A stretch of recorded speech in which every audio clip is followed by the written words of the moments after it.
There is a reason your brain replays the same conversation at 2 a.m. Not the whole conversation, just one sentence on loop. And you've told yourself it's because you're overthinking.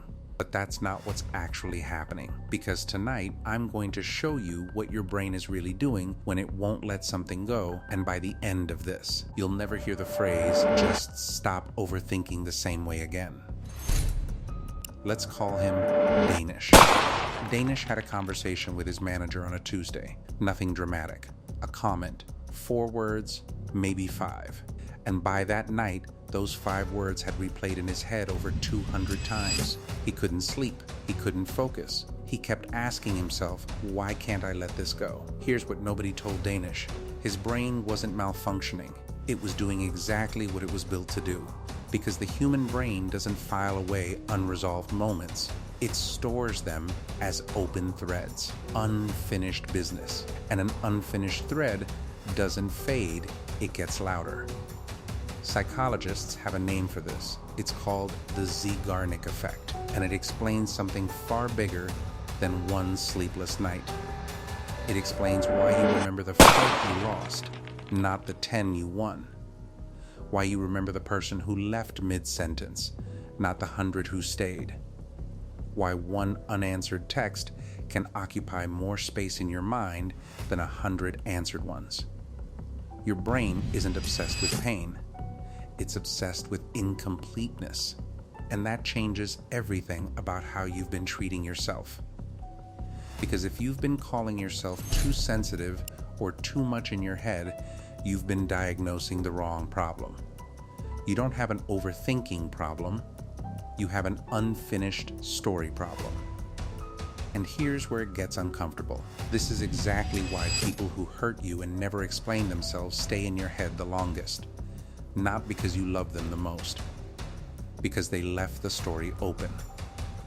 On purpose or not, an ending was never given. And your brain cannot stop searching for one dot now. Now think of a conversation that still bothers you.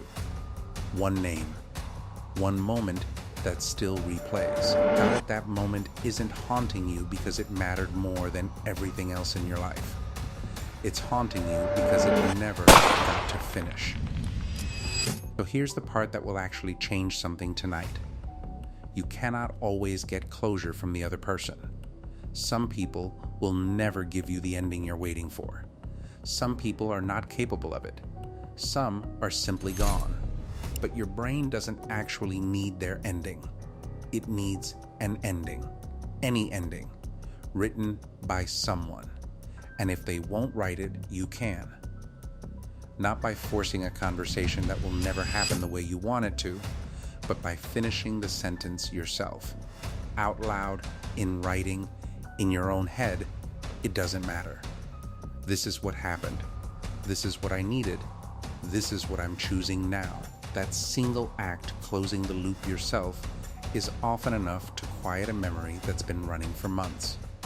This is why some people carry a moment for 10 years, and others release the exact same kind of pain in 10 days. It was never about how deep the wound was, it was about who was allowed to close it. So ask yourself, honestly, is there a conversation still running in your head right now? Waiting for someone else to give it an ending they were never going to give? Because the moment you stop waiting for their closing line is the moment your brain finally lets you sleep.